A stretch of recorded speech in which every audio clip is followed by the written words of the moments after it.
To determine the characteristics of a second order system, I will use a simple mass string system model and try to derive some characteristics from this model. For example, if I have a simple spring attached to fixed support, mass M, spring K, and let's have some input force F of t. Then for this system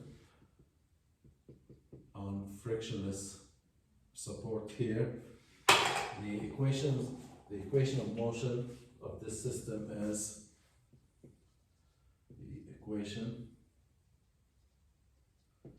of motion is mx double dot plus kx equals force F of t. Now, to determine the natural response of the system, I'll need to find first the transfer function and use an impulse input to derive the natural response, as we did before. The transfer function of this system, g of s, which is basically x of s, the output, divided by f of s, the input, is going to be 1 divided by m s squared for second derivative plus k. And we said that the response of the system depends on the roots of the characteristic equation or the poles of the transfer function. I'm using an impulse input using impulse input, which means that f of s is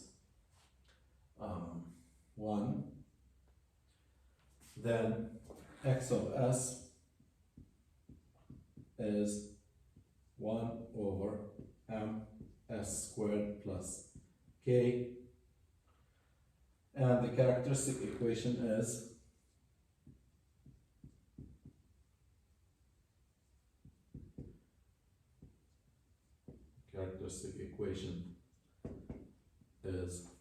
q equals m s squared plus k. And to find the roots, I'll set this to 0, and you find that s, it's a second order polynomial, so we have 2 roots, s12 equal plus minus j square root of k over m. So now I have pure imaginary roots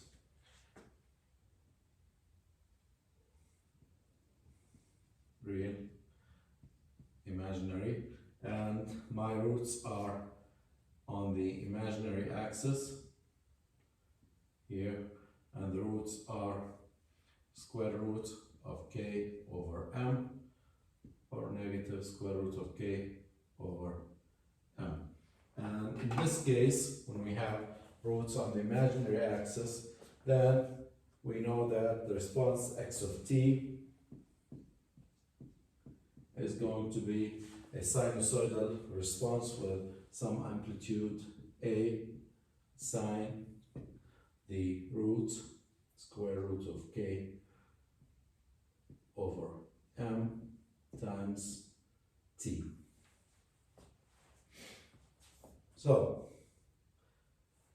it's a sine wave, and the frequency of this sine wave is right here.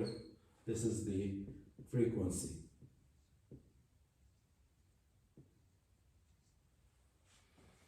And since this is the impulse response, this here is the impulse response, An impulse response results in natural response. This is the same as the natural response.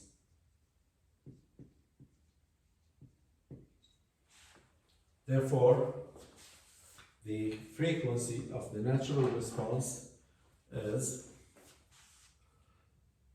it's called the natural frequency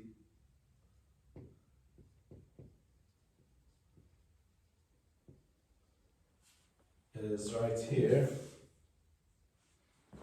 and I'm going to call it omega n, n for natural.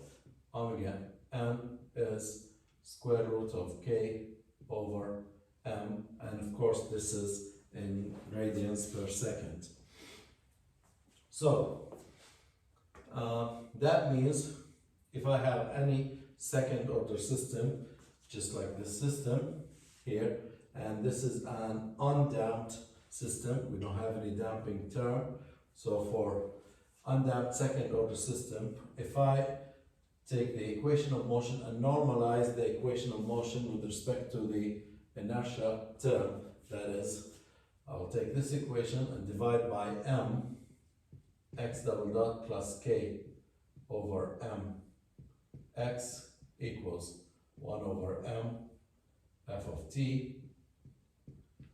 Then the term that appears, the stiffness term here, is going to be basically the square of the natural frequency.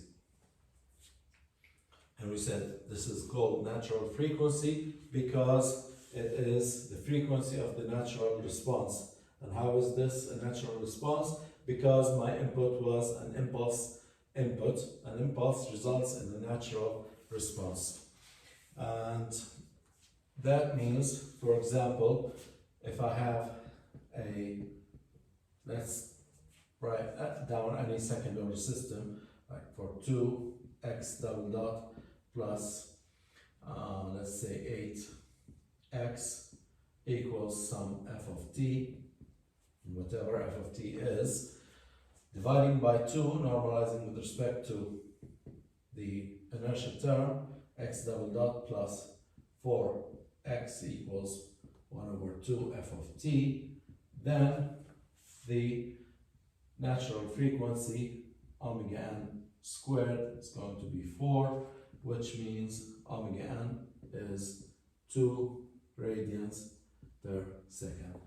So this is how we can determine the natural frequency of an undamped, this is an undamped second order system. Undamped second order system, because we don't have any damper in the system. Now moving on to damped second order systems, I will add a damper to my mass spring system, so it becomes a mass spring damper system. And in this case, the equation of motion becomes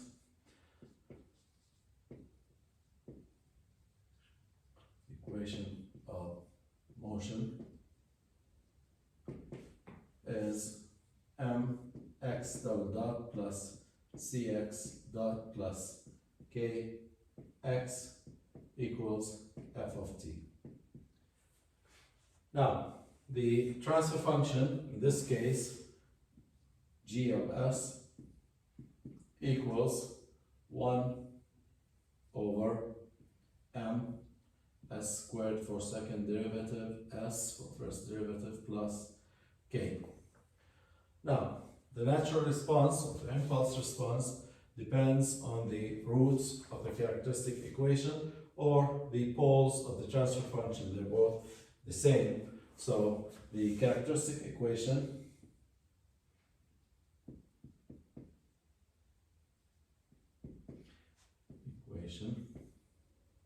which is the denominator of the transfer function, q of s equals m s squared plus cs plus k. Now this is a second order polynomial, and the roots are 2, which are s12 negative c plus minus square root of c squared minus 4mk divided by 2m. Now, as we said, the roots, the response depends on the location of the roots. If the roots are on the real axis,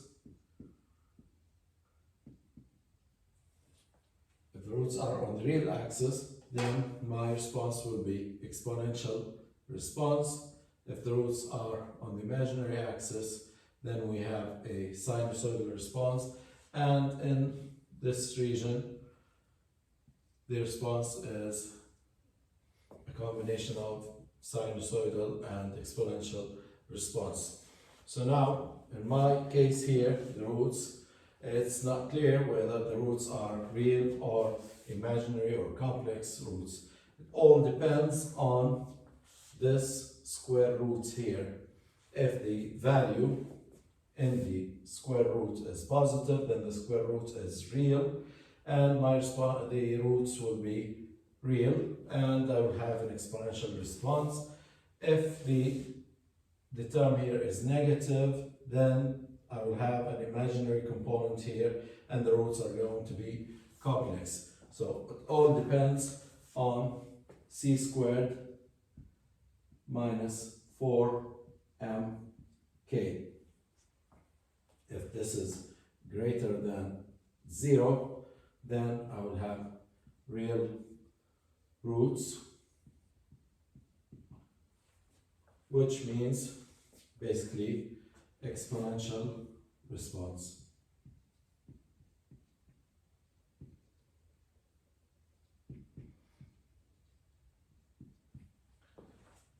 If c squared minus 4mk is less than 0, then this becomes negative and the roots will be complex.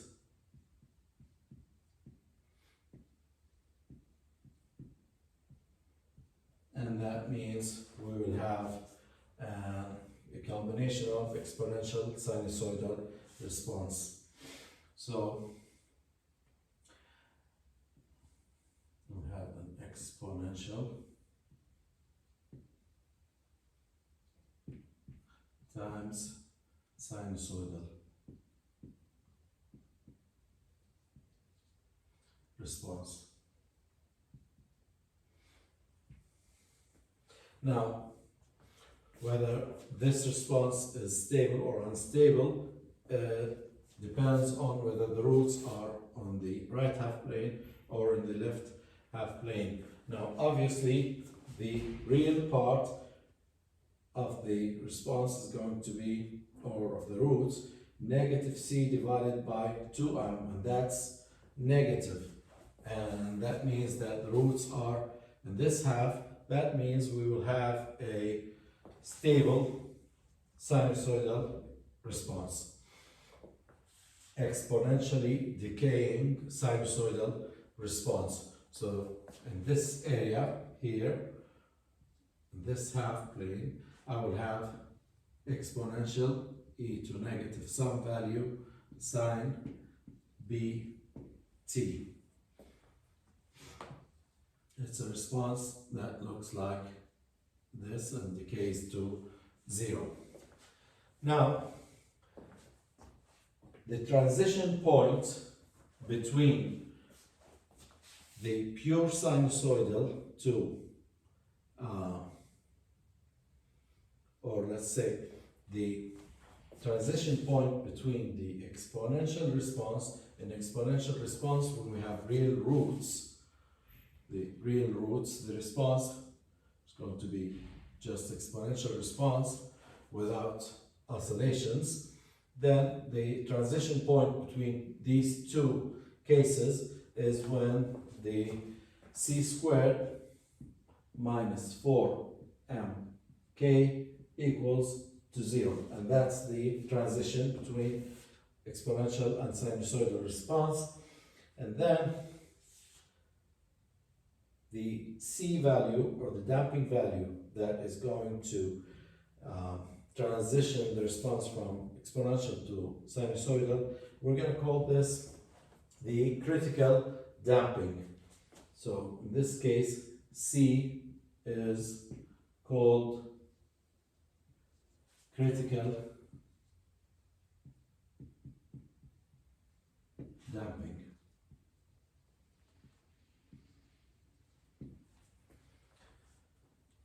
And I'm going to refer to it as C critical.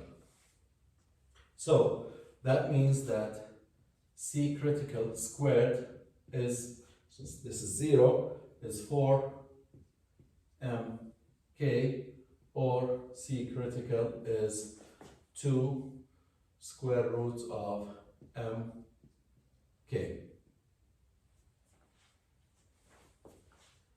Now, just looking at the equation of motion directly, I cannot really determine whether the response is going to be exponential or sinusoidal. So what I'm going to do here, I'm going to normalize the equation of motion with respect to the inertia term, x double dot plus C over m x dot plus k over m x equals 1 over m f of t. Now, looking at the damping coefficient here, C, if this damping coefficient is less than the critical damping, if C is smaller than C critical leads to 0. If C is smaller than C critical, then I'll have this case where I have a set of complex roots, and I will have an exponential response. If C is larger than C critical, then the roots will be reals. So I will define a new parameter that compares C to C critical. I will define zeta equals C divided by C critical, and I'm going to call this the damping ratio.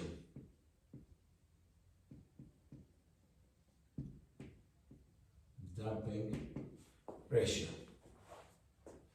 So, if the damping ratio zeta is less than 1, then that means that C is smaller than C critical. And if C is smaller than C critical, we will have sinusoidal response, and I'm going to call this an underdamped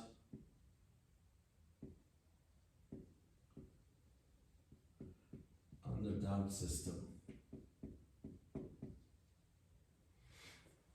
And the response is basically of this type. If C, or if zeta is greater than 1, then C is larger than C critical, and this system, we're going to call it overdamped. Overdamped system.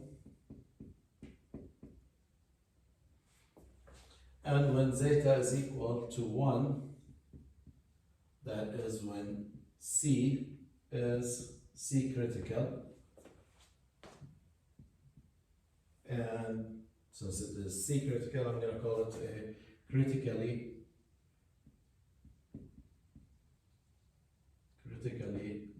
damped system.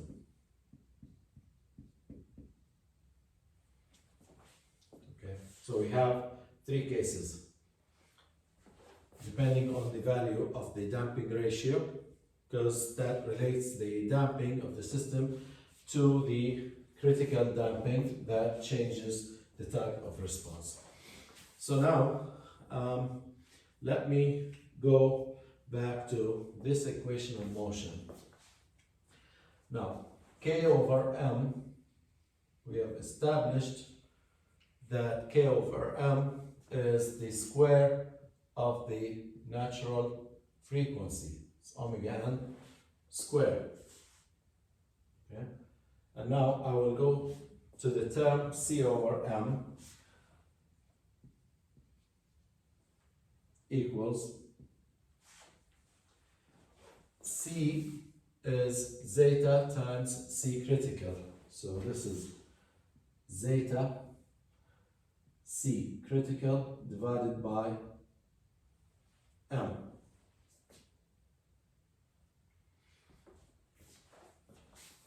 Okay. Now,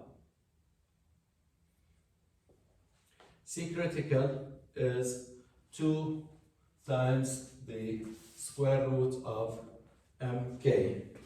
So this becomes 2 zeta square root of mk all divided by m, which means that's going to be 2 zeta square root of mk divided by m is the square root of k over m. And the square root of k over m is actually the natural frequency. So this becomes 2 zeta omega m. That means that I can write the equation of motion here as equation of motion becomes x double dot plus 2 zeta omega n x dot plus omega n squared x equals 1 over m f of t. So now, by inspecting the equation of motion, the normalized equation of motion, when I normalize with respect to the inertial term, immediately I know that the coefficient of the variable x is the square of the natural frequency, and knowing what the square of the natural frequency is, I can determine from this coefficient what zeta is, and based on the value of zeta, I can determine whether the system is underdamped, overdamped, or critically damped system. So it all depends on the equation of motion here and the coefficients of the normalized equation of motion.